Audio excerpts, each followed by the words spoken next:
you're new here, and today we're going to start our whole week of crafting. So basically I've just had a bunch of little crafts that I've been needing to get done around my house, and so I decided this is the week that we're gonna be getting them all done. None of these are like too crazy, truthfully. They're just little things that I've been wanting to do to kind of like amplify my fall decor. And everything that I'm gonna be using this week I will make sure to have linked in an Amazon storefront so you guys can go and replicate these crafts if you are also interested. I love to craft. I'm a very big DIYer. I'm very much the type of person that when I see something that is cool, I'm like, I think I can replicate that and do it myself. Does it sometimes take more time and effort than just like buying the thing itself? Yes, it does. But also, do I get that gratification of like, yes, I did that? I love that feeling. So our first craft of the week is going to be these little domino coasters. I saw this picture on Pinterest when I was kind of gathering things to decide what I wanted our fall decor vibe to be. And so I had been looking for dominoes when we were out like thrifting and stuff, and I just couldn't find any, so I ended up buying this double 9 set off of Amazon. It was like $6, so I figured that was good enough. It's about as cheap as I could have found them if I was thrifting. So I'm going to be gluing them all together. We're gonna try with this super glue and hope that that will congeal them together well. And then I also got these little like stick-on feet from Amazon that I'm gonna put on the base of the coasters to give them like a little resting place, so it's not just like the dominoes going straight on the table surface. So I'm hoping that this is going to be easy. I will not be surprised if something goes catastrophically wrong, because that seems to always happen when I'm doing these crafts, but let's give it a try.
Okay, so I actually think that they turned out so cool, exactly how I wanted them to. I will say it was difficult to glue them together in a way that it didn't stick to whatever like I was laying it on. So I had tried like, I was gonna do it on the table, and then I was like, oh, this is gonna stick to the table, let me do it like on a paper towel. But then the glue like seeped out and the paper towel stuck to the glue and like ripped off, so I had to like scrape it off and like file it off with a nail file, so that wasn't great. I tried putting it on a plate and it stuck to the plate, so like be prepared that if you do this, it's probably going to stick to whatever you're gluing it together. But truthfully, doing it on a paper towel and like ripping it off and then filing it really did. If you had like sandpaper, I'm sure you could do that too, and it came off pretty easily. So a fun little inexpensive project if you're looking for unique coasters. So this craft looks good in my head, but I'm not sure how it's actually going to work out in reality. So I saw this photo on Pinterest of the leopard print stand mixer, and you guys know that I'm loving leopard print right now, and we got the stand mixer for our wedding, and I was very into like rose gold copper at the time. It's been 4.5 years since then. I'm not so into the rose gold copper thing anymore, and so I took our stand mixer and had put it down in the basement. But I feel like if we put leopard spots on it, it could revive the coolness of the stand mixer. And so we've got just a permanent like vinyl that I want to cut out little leopard print or like cheetah print spots to put on our stand mixer, and then maybe it'll make it feel cool again and we can bring it back upstairs, because it really is annoying when I want to use it to have to like lug it all the way upstairs. So I would like for it to have a little space back in our kitchen, but I just want it to look good, so we're gonna give this a little try. So I'm gonna be using my Cricut to do this. I've got my little Cricut cutout sheet, I've got the vinyl, you might need the little weeding tools, so I think it should be easy enough to just like find a leopard print template on the Cricut Maker software, pop it in. I'll try to like see how many little dots I think I might need, and then I can kind of just like place them all over the stand mixer. So this is our stand mixer, and like I said, she works great. She's just not the cutest anymore. She is heavy. But I think I should just be able to like put little spots all over it, and it should make it cool again that I want to display her. However, very dirty. So I think step one is going to be clean her off, probably with some isopropyl alcohol, and that should be able to let the vinyl stick to it better. And then we'll cut out the little spots with the Cricut, and we'll get to work.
actually like super simple, but it doesn't change the fact that I've been needing to get this done, and so we're finally gonna be doing it. So I saw this photo on Pinterest and I thought it was just like a really cute way to add a little bit more of like a leopard print pop to some of the areas in my house. And so I got these candles at Hobby Lobby. They're just like this like taupe color. They didn't have quite like the orangey color that is in this picture, but I thought that just like the taupe-ish color with the black spots would look really cute. So I'm just gonna be taking these candles, and then I got just like regular black acrylic paint to paint the little leopard spots onto them. I've seen people do the painting with like wax, but I was worried, one, I don't think it's super easy to find like black candles, and two, I don't actually usually like light my taper candles. I might like light the end so that it looks a little bit more lived in, but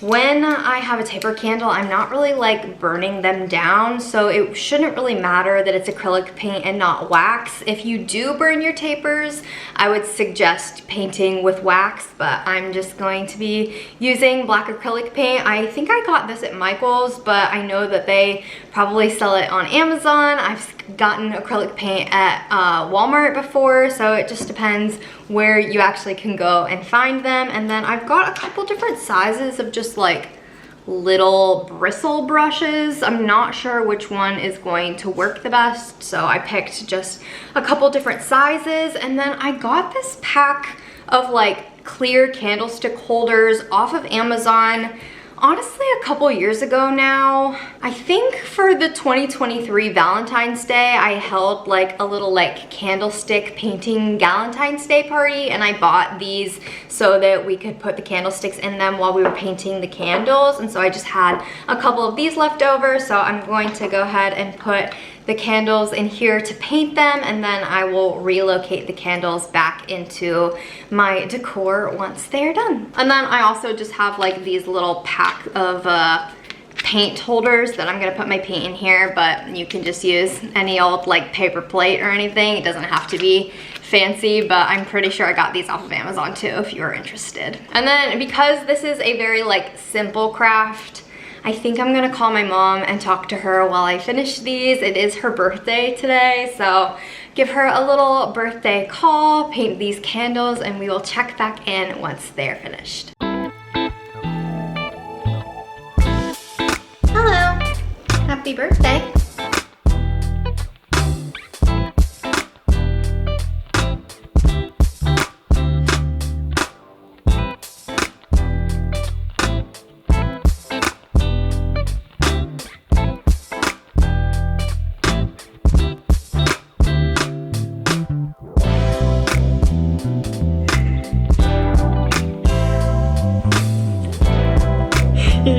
You're gonna have to leave.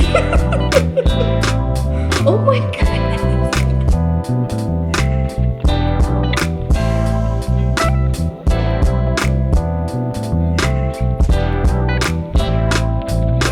So we talked for like an hour and a half, and I was able to get all of the candles done, and I think they look so cool. I was able to just get like the perfect little leopard spots. I just had like kept my eye on both like our table runner and then the picture of the candles that I had used as inspiration, and I just made all the little spots, and I think they turned out really, really cool. I think it's gonna add just a really fun little bit of texture to the taper candles and everything, the decoration around our house. It's fun, another little pop of leopard print, which I am just loving right now. And also it's just like fun to have kind of just like a little mindless task that I could do while I was talking to my mom on the phone. It was good just to catch up with her and talk to her about things going on in our lives, and just kind of tell her happy birthday and get to spend a little bit of time with her on her birthday, even though we can't be together today. So this is another craft done, and I would say it was a big success.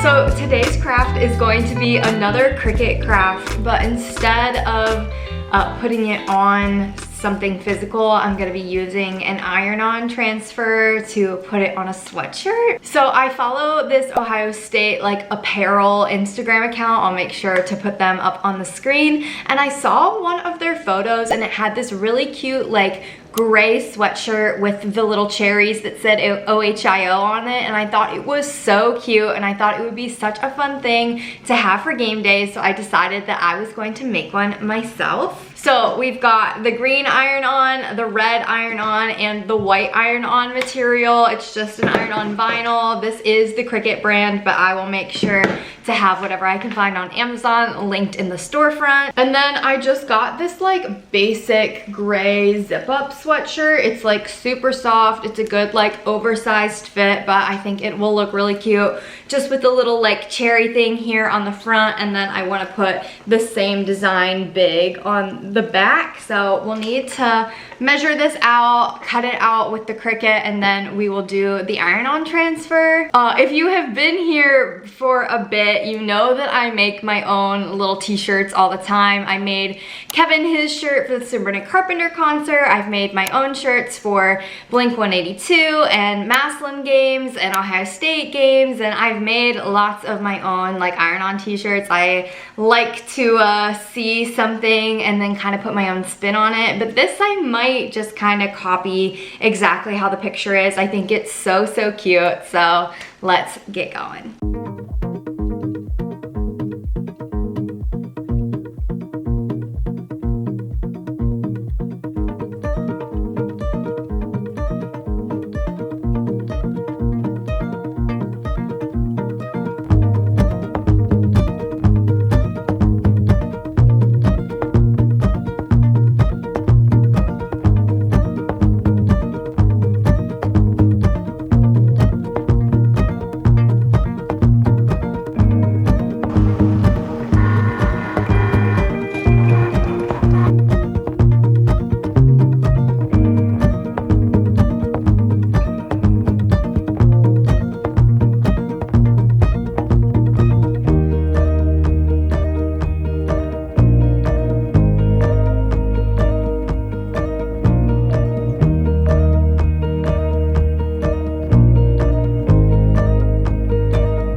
Made it to our final craft, and while it is a simple one, it is gonna have to be done in stages, so I'm hoping that I can get it all done in one day. So I've been looking for a planter to put the plant that is in the background of like my fit pics when I take pictures in the mirror that's in our living room. And while we were thrifting a couple weeks ago, I saw this planter. So it's just this like wooden box, and they have each of the sides painted a different color, and then the bottom is red, blue, and yellow. And so I saw it and I thought, what if I paint this to be like a die? I could just paint it either white or black and then do like the little circles on it. So that's what we're gonna do. It seems like pretty porous wood, so I think it should be easy just to like paint with just like a plain white paint. We have leftover white paint from when we painted all of our walls white, and so I think I'm just gonna reuse that white paint, so it's just like an eggshell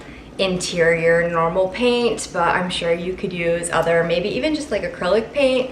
And then I just have the same black acrylic paint that I used for the leopard spots on the candle that I'm hoping will work. If not, we'll have to go and maybe get a sample of black paint from Lowe's, but that is my plan currently. So we're gonna take the box outside, get it all set up. I'm gonna paint the outsides white, and then we'll have to wait for it to dry, and then we will work on the spots.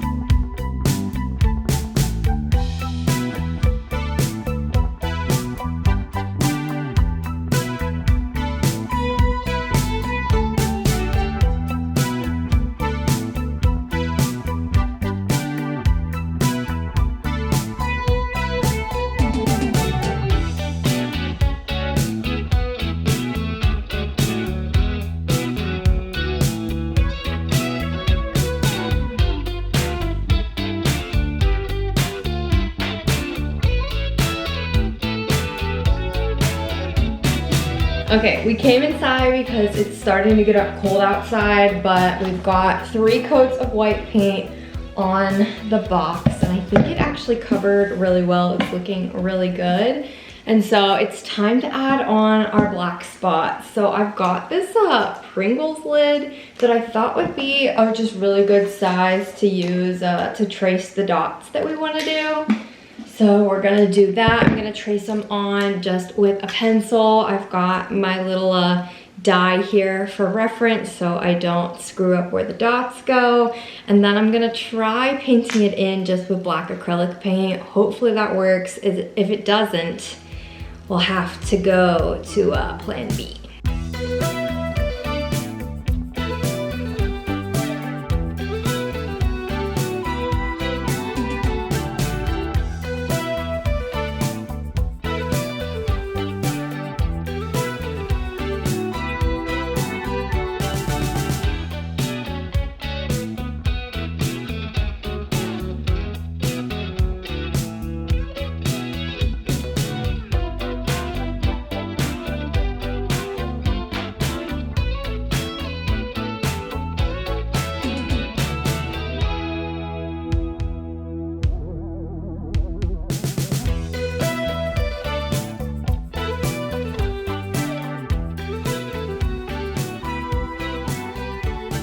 Well, it's definitely not perfect, but I think it turned out at least cute enough for what I'm trying to use it for. I feel like my circles are a little bit maybe bigger than I wanted them to be. I feel like the pips needed to be just a little bit smaller, and it's so hard to paint like a perfect circle, so then they just kept expanding as I was trying to like even out their edges. But it is what it is. The black acrylic paint did adhere really well, so that's at least good. I am just happy to have it finished within the week. So that being said, I'm gonna go ahead and end off this vlog here. Thank you so much for coming along and watching me do all of my fall crafts this week. I am very glad to have them done, and now the clutter won't have to be sitting around my house. I can put the things away. Everything that needs to be done has been done, so I am